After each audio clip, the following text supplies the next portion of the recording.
श्री स्वामी समर्थ. तुम्हा सगळ्यांच्या आपल्या स्वामी सूत्र चॅनलवर मनापासून स्वागत. स्वामी भक्त हो, आज पुन्हा एकदा तुमच्यासाठी नवीन व्हिडिओ घेऊन आलेले आहे. व्हिडिओच्या माध्यमातून नवीन माहिती, नवीन उपाय आपण जाणून घेणार आहोत.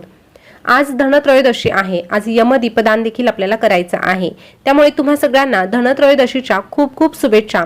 तुमच्यावर लक्ष्मी मातेचा धनवर्षाव हा कायम होत राहो एवढीच स्वामींकडे प्रार्थना करते आणि आजच्या व्हिडिओला सुरुवात करते. आता धनवर्षाव हा नेहमी संपत्तीचा, पैशांचा, भौतिक सुखांचा नसतो, तर आपलं आरोग्य ही देखील आपली धनसंपत्ता आहे. कारण आपलं आरोग्य चांगलं राहिलं तरच आपण कुठल्याही गोष्टीचा उपभोग घेऊ शकतो.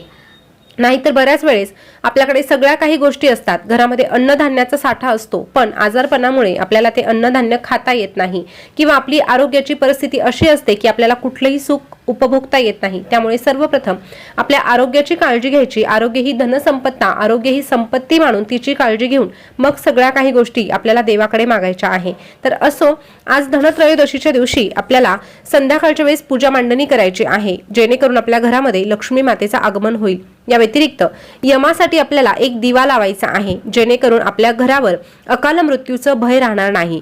आपण वर्षभर सगळ्या देवदेवतांसाठी दिवा प्रज्वलित करत असतो, पण हा एक दिवस असा असतो की या एका दिवशी आपल्याला यमासाठी दिवा प्रज्वलित करायचा असतो. त्यामुळे दक्षिण दिशेकडे तोंड करून जर आपण अशा प्रकारे कणकेचा दिवा लावला तर नक्कीच आपल्या घरावरचं अकाल मृत्यूचं भय हे टळत असतं आणि आपल्याला दीर्घायुष्य देखील प्राप्त होत असतं. तर स्वामी भक्त हो, आजच्या दिवशी आपल्याला 13 दिवे लावायचे आहे. धनत्रयोदशी या दिवशी 13 दिवे लावण्याला महत्व आहे. 13 वस्तूंचं दान करायला महत्व आहे. असं म्हटलं जातं की आपण जी काही गोष्ट करतो त्याचं 13 पटीने फळ आपल्याला मिळत असतं. जर समजा तुम्ही एखाद्या गोष्टीचं दान केलं तर त्याचं फळ तुम्हाला 13 पटीने मिळणार आहे, किंवा एखादी सेवा केली तर त्या सेवेचं फळ देखील तुम्हाला 13 पटीने मिळणार आहे. म्हणजे काय, तर थोडक्यात सांगायचं तर जी काही गोष्ट करणार त्याचं फळ तुम्हाला 13 पटीने मिळणार आहे. त्यामुळे आज संध्याकाळी आपल्याला सेवा देखील करायच्या आहे आणि शक्य असल्यास दान धर्म देखील करायचा आहे. या व्यतिरिक्त 13 दिवे तर आपल्याला लावायचेच आहे, पण हे 13 दिवे लावताना आपल्याला काही खास गोष्टींची किंवा काही खास दिशांची काळजी घ्यायची आहे. त्या ठिकाणी आपल्याला आवर्जून दिवा लावायचा आहे. त्या ठिकाणी दिवा प्रज्वलित करून झाल्यानंतर मग इतर उरलेले जे दिवे आहेत ते तुम्ही तुमच्या अंगणामध्ये लावू शकतात. तर त्या मुख्य जागा कोणत्या आहे हे आपण सुरुवातीला जाणून घेऊया. त्यानंतर आपल्या घरातील दरिद्रता बाहेर काढण्यासाठी किंवा लक्ष्मीचं आगमन आपल्या घरात व्हावं यासाठी एक छोटासा उपाय करायचा आहे. तो उपाय कशा पद्धतीने करायचा, कधी करायचा हे देखील या व्हिडिओच्या माध्यमातून आपण जाणून घेणार आहोत. त्यासाठी व्हिडिओ शेवटपर्यंत आवर्जून ऐकत राहा. तर सर्वप्रथम आपल्याला दिवे कुठे लावायचे आहे हे आपण जाणून घेऊया. तर हे बघा, आपल्याला आज 13 पंत्या लावायच्याच आहे. आता तुम्ही ह्या पंत्यांमध्ये एक दिवा कणकेचा बनवायचा आहे, जो आपल्याला यमासाठी लावायचा आहे. यमासाठी जो आपण दिवा लावणार आहोत तो आपल्याला कणकेचाच बनवायचा आहे. त्या दिव्याचा देखील आपण या 13 दिव्यांमध्ये समावेश करणार आहोत.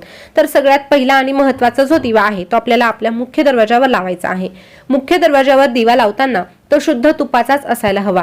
आता 13 दिवे आपण तुपाचे नाही लावू शकत, कारण प्रत्येकाला त्या गोष्टी घेणं किंवा त्या खिशाला परवडणाऱ्या नसतात. त्यामुळे तूप घेणं दिव्यासाठी खास हे प्रत्येकाला शक्य होत नाही. पण तरीही आजच्या दिवशी आणि लक्ष्मीपूजनासाठी आपल्याला काही ठिकाणी तुपाचेच दिवे लावायचे आहे. जसं की मुख्य दरवाजा आहे, तर पहिला दिवा आपल्याला मुख्य दरवाजावर लावायचा आहे, जो की तुपाचा असणार आहे. आता दुसरा जो दिवा आहे तो आपल्याला ईशान्य कोपऱ्यात लावायचा आहे. ईशान्य कोपरा म्हटलं तर देवतांची दिशा असते, त्यामुळे ईशान्य कोपऱ्यात किंवा जर तुमचं देवघर जर ईशान्य कोपऱ्यात असेल तर तुमचा दिवा ईशान्य कोपऱ्यात आपोआपच लागणार आहे. त्यामुळे ईशान्य कोपरा किंवा देवघर त्या ठिकाणी असेल तर देवघरामध्ये अशा पद्धतीने दुसरा दिवा आपल्याला लावायचा आहे. पण ज्यांचं देवघर ईशान्य कोपऱ्यात नाही त्यांनी देवघरात तर लावायचंच आहे, परंतु ईशान्य कोपऱ्यामध्ये देखील अशा प्रकारे एक तुपाचा दिवा लावायचाच आहे. त्यानंतर तिसरा दिवा जो येणार आहे तो आपला तुळशी मातेजवळ येणार आहे. आता तुळशी मातेजवळ असंही आपण दिवा लावतो, पण आजचा जो दिवा असणार आहे तो तुपाचा दिवा लावायचा आहे, हे लक्षात घ्या. त्यानंतर चौथा जो दिवा असणार आहे तो आपल्याला अग्निदेवतेसाठी लावायचा आहे. आता वर्षभर आपण अग्निदेवतेच्या साक्षीने कुठलीही सेवा करत असतो. जेव्हा आपण एखादा दिवा प्रज्वलित करतो तेव्हा ती अग्निदेवता आपली सेवा देवापर्यंत पोहोचवण्याचं काम करत असते. त्यामुळे आज आपल्याला अग्निदेवतेसाठी एक दिवा प्रज्वलित करायचा आहे. तो कुठे करायचा, तर आपल्या किचनमध्ये करायचा आहे, आपल्या स्वयंपाकघरामध्ये करायचा आहे. हा देखील तुम्हाला तुपाचाच लावायचा आहे.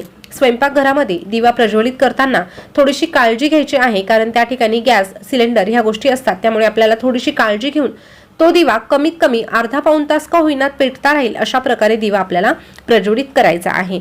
पाचवा जो दिवा आहे तो जलदेवतेसाठी लावायचा आहे.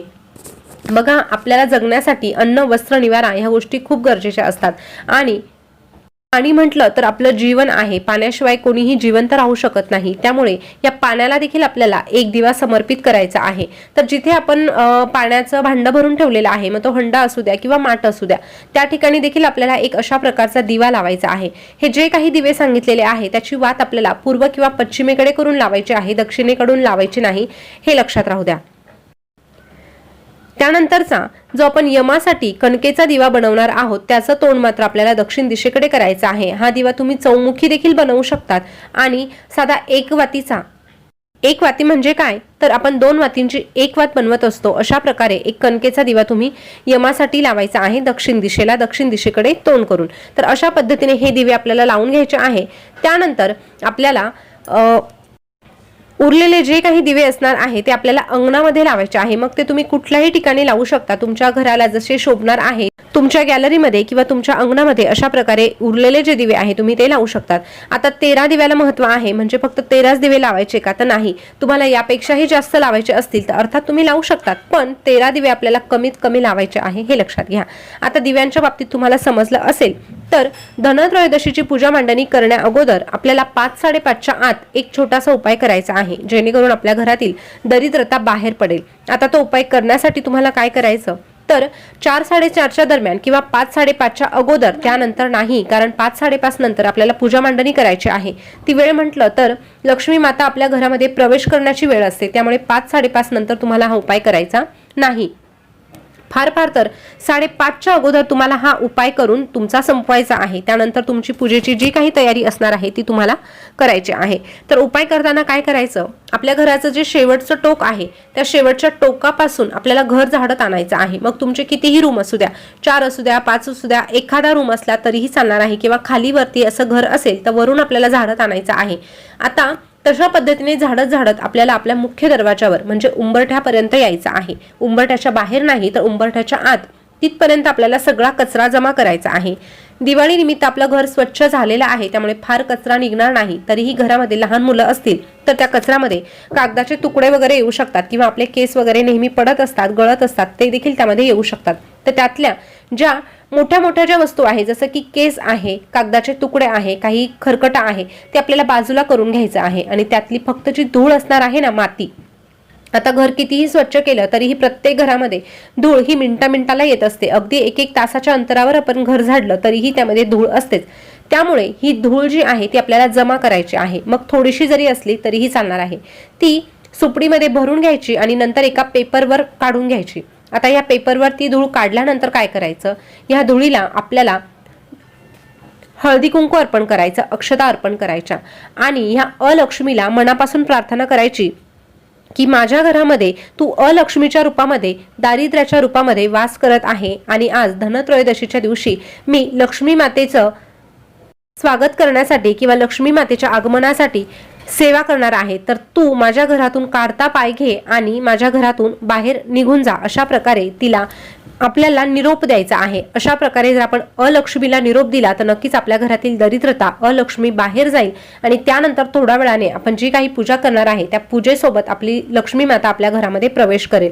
आता या धुळीचं काय करायचं, तर अशा प्रकारे प्रार्थना करून झाल्यानंतर तो जो पेपर आहे तो पेपर गुंडाळून घ्यायचा आणि सरळ घराच्या बाहेर जाऊन आपल्या कंपाऊंडच्या बाहेर दूर कुठेतरी तो कागद टाकून यायचा. आता बऱ्याचदा हा कागद आपण जाळूही शकतो, परंतु जाळण्यापेक्षा जर आपण तो असंच लांब कुठेतरी टाकून दिला तरीही चालणार आहे. बघा, तुमच्या डस्टबिनमध्ये टाकू नका, कारण बऱ्याचदा फ्लॅटमध्ये डस्टबिन जे आहे ते घरामध्येच असतात.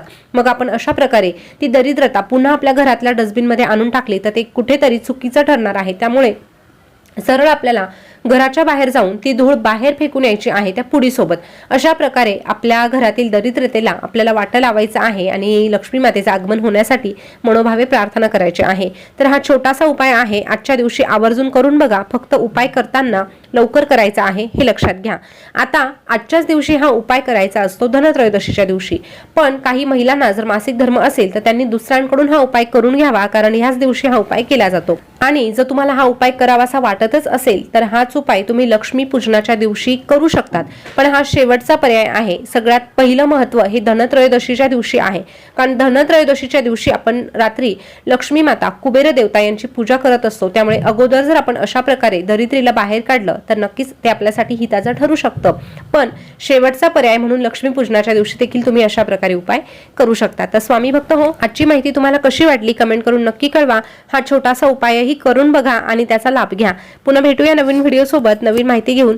तोपर्यंत बोलत राहा श्री स्वामी समर्थ, जय जय स्वामी समर्थ. श्री स्वामी समर्थ, जय जय स्वामी समर्थ. धन्यवाद.